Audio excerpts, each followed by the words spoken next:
राजस्थान के इतिहास के अंदर चौहान वंश उतना ही महत्वपूर्ण है जितने अन्य वंश हुए, चाहे वो गुइल वंश हो, चाहे फिर वो मारवाड़ का राठौड़ वंश हो। क्योंकि चौहान वंश के अंदर कई ऐसे राजा हुए हैं जिनका नाम गर्व से लिया जाता है या फिर उनका होना ही राजस्थान की शान माना जाता है। जिसमें चाहे अजय राजे अजयपाल चौहान हो जिसने अजमेर की स्थापना करी, या फिर बिसलदेव हो जिन्हें विग्रहराज भी कहा जाता है जिन्होंने बिसलपुर बांध का निर्माण करवाया, या फिर पृथ्वीराज चौहान हो, ये सभी चौहान वंश की शान रहे हैं और इनका नाम गर्व से लिया जाता है राजस्थान के अंदर। पृथ्वीराज चौहान तो एक ऐसे राजा हुए हैं जिनको राजस्थान तो छोड़ो भारत का भी एक एक बच्चा बच्चा जानता है। परंतु अगर चौहान वंश के इतिहास की बात करें तो चौहान वंश का इतिहास बहुत ही पुराना है। चौहान वंश की उत्पत्ति को लेकर इतिहासकारों के अलग अलग मत है, जिसमें पृथ्वीराज रासो जो चंद्रबरदाई द्वारा करते हैं उसके अनुसार चौहानों की उत्पत्ति अग्निकुंड से हुई, जो ऋषि वशिष्ठ द्वारा आबू पर्वत पर किया गया, जिसमें 4 राजपूत यानी प्रतिहार, परमार, चालुक्य और चौहान वंश है। इस मत का समर्थन मेहनौत नैन्सी और सूर्यमल मिश्रण ने भी किया।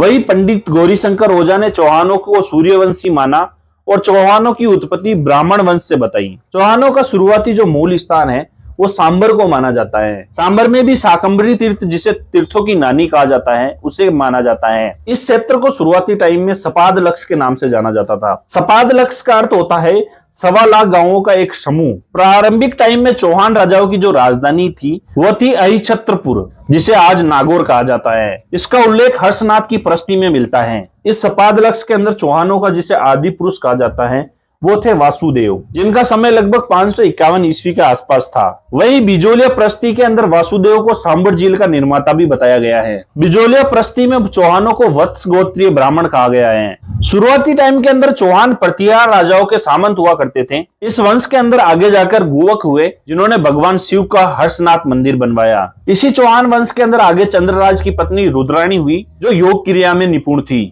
ऐसा माना जाता है कि पुष्कर झील के अंदर रुद्राणी प्रतिदिन लगभग 1000 दीपक जलाकर भगवान शिव की उपासना किया करती थी। इसी वंश के अंदर आगे सिंहराज हुए जिन्होंने अनेक राजाओं को कारागार में बंद कर दिया था, जिन्हें बाद में प्रतिहार सम्राट खुद छुड़वाने आए। सिंहराज ने परम बटारक महाराजा धीराज परमेश्वर की उपाधि भी धारण की थी। ये उपाधि सिर्फ स्वतंत्र राजा ही धारण करते थे। सिंहराज के बाद में गंगा के उपनाम से विग्रहराज सेकंड हुए, जिन्होंने भरूच गुजरात के अंदर चालुक्य राजा मूलराज प्रथम को हराया और भरूच गुजरात में आशापुरा देवी के मंदिर का निर्माण करवाया। इसी वजह से विग्रहराज सेकंड को मतंगा शासक भी कहा जाता है। ये जानकारी एकमात्र स्रोत सीकर से प्राप्त हर्षनाथ के शिलालेख से मिलती है, जो लगभग 973 ईस्वी का है। इसी वंश के अंदर आगे राजा गोविंद थर्ड हुए, जिन्होंने गजनी के शासकों को मारवाड़ से आगे आने से रोका। इसी वंशावली में आगे विग्रहराज थर्ड के पुत्र पृथ्वीराज फर्स्ट हुए, जिन्होंने 1103 के अंदर 700 चालुक्य जो पुष्कर में ब्राह्मणों को लूटने आए थे उनको मौत के घाट उतारा। इसी पृथ्वीराज के मंत्री हट्टड ने सीकर के अंदर जीर्ण माता मंदिर का निर्माण करवाया,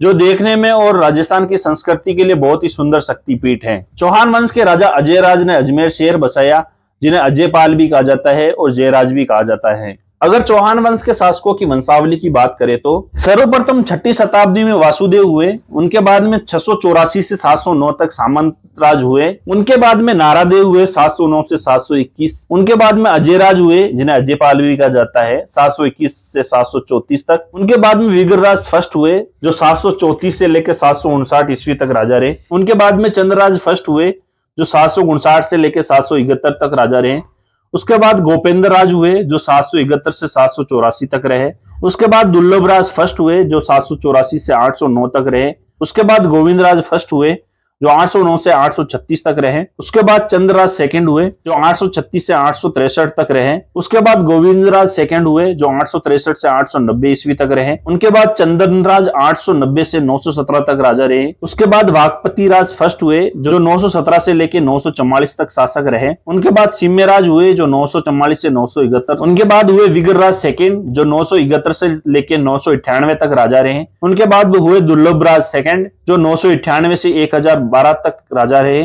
उसके बाद हुए गोविंदराज थर्ड जो 1012 से 1026 तक रहे, उसके बाद हुए वागपति राज सेकंड जो 1026 से 1040 तक रहे, उनके बाद में वीर्याराम हुए जो 1040 में रहे, वीर्याराम के बाद में चामुंडराज चौहान हुए जो 1040 से लेके 1065 तक रहे, उनके बाद में दुर्लभ राज थर्ड हुए जो 1065 से लेके 1070 तक रहे, उनके बाद हुए विग्रहराज थर्ड जो 1070 से लेके 1090 तक रहे, उनके बाद हुए पृथ्वीराज फर्स्ट जो 1090 से लेके 1110 तक राजा रहे। उनके बाद हुए अजयराज सेकंड, जो 1110 से लेके 1135 तक राजा रहे। अजयराज सेकंड ने ही अजमेरू यानी अजमेर बसाया और उसको राजधानी बनाया। उनके बाद में अर्णोराज चौहान रहे, जो 1135 से लेके 1150 तक रहे। उनके बाद जगतदेव चौहान रहे, जो 1150 में राजा रहे। उसके बाद विग्रराज फोर्थ रहे, जो 1150 से लेके 1164 तक राजा रहे। विग्रराज फोर्थ को बिसलदेव भी कहा जाता था और उन्होंने बिसलपुर बांध का निर्माण भी करवाया। उसके बाद अमर गंगे रहे, जो 1164 से लेके 1165 तक राजा रहे। उसके बाद पृथ्वीराज सेकंड आए, जो 1165 से लेके 1169 तक राजा रहे। उसके बाद सोमेश्वर चौहान रहे, जो 1169 से लेके 1178 तक राजा रहे।